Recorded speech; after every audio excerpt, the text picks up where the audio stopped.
నేను వెళ్ళిపోయేదా? ఇప్పుడు ఎందుకు ఏడుస్తున్నావు? ఫంక్షన్ రోజు ఎవరైనా ఏడుస్తారా? సరస్వతి పండుగ రోజా?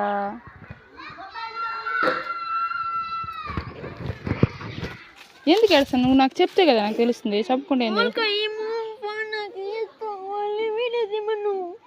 నువ్వు గమ్మున కూర్చోను అని చెప్పినాను కానీ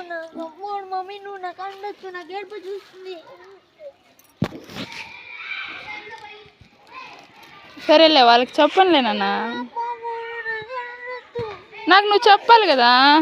నువ్వు ఆడ వచ్చి గేస్తావేమో అనేసి ఆ పాపని వీడియో తీయమన్నా.